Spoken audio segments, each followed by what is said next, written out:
Hello everyone, আসসালামু আলাইকুম। সবাই কেমন আছেন? সন্ধ্যার টাইমে একটু কিছু না কিছু খেতে মন চাই, তাই জন্যে হালকা একটু নাস্তা বানিয়ে দেখাবো আপনাদের। নাস্তাটা বানানোর জন্য আমি প্রথমে একটা জগে পানি গরম করতে দিয়ে দেব।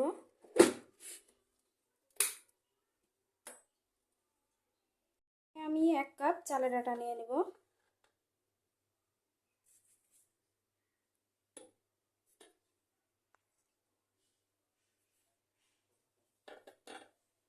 কয়েকটা আমি মরিচ কেটে রেখেছি, মরিচগুলো দিয়ে দেব।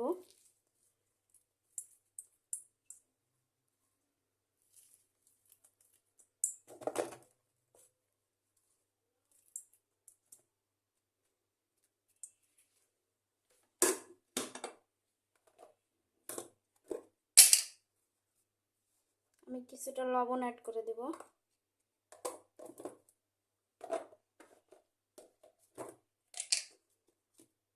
সামান্য একটু হলুদ দেব।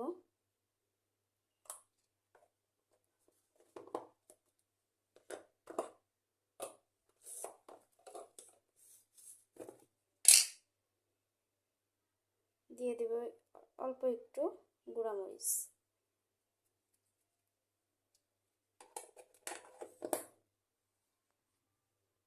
এবার আমি ভালোভাবে আটাটাকে হাত দিয়ে মাখবো।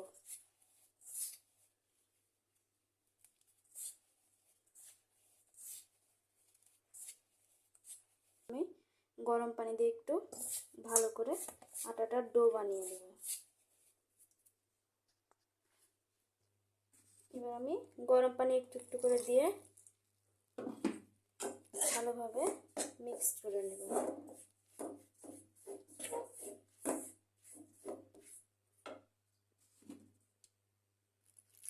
খুব বেশি পাতলা করা যাবে না, আবার খুব বেশি মোটাও করা যাবে না। আমি এবার যতটুকু পানি দিব। আমার এই পিঠাটার নাম হলো ডিম চিতই পিঠা, বা আপনি যদি এমনি বানান তাহলে শুধু চিতই পিঠা। তো অনেকেই বলে থাকেন যে গ্যাসের চুলায় নাকি চিতই পিঠা হয় না ভালো। তো তাদের জন্য আমি একটা টিপস শিখিয়ে দেব।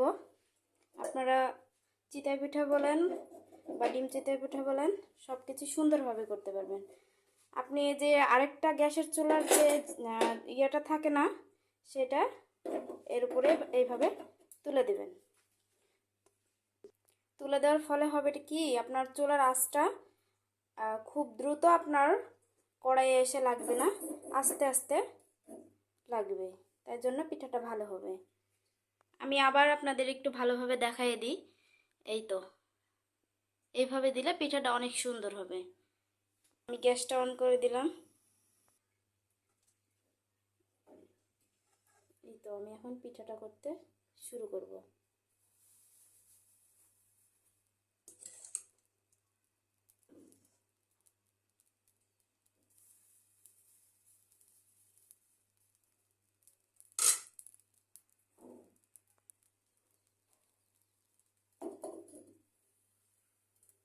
ঢাকনা দিয়ে ঢেকে দেওয়ার পরে একটু যখন শক্ত হয়ে যাবে, তখন আমি ভেঙে রাখা ডিমটা একটু দিয়ে দেব।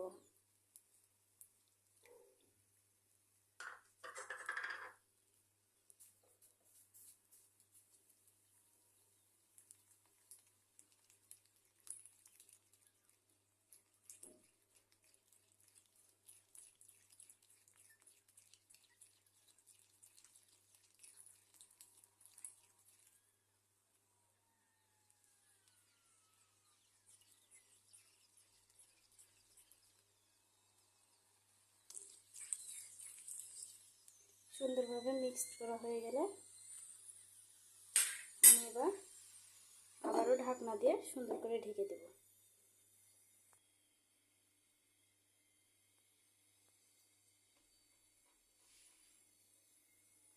এবার আমি ঢাকনাটা তুলব। এই তো, আমার পিঠাটা হয়ে গেছে।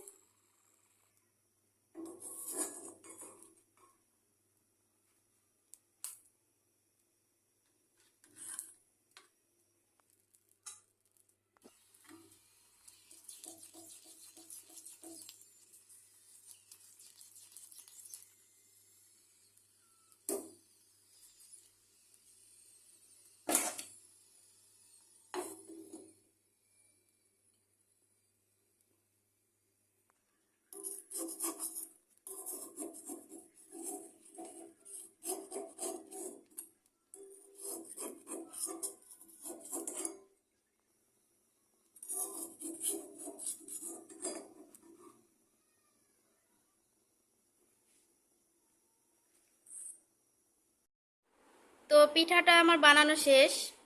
সবাই আপনারা পিঠাটা এমনিও খেতে পারেন, আবার এর সাথে কোনো ভর্তা টর্তা বা ঝাল এরকম কিছু অ্যাড করে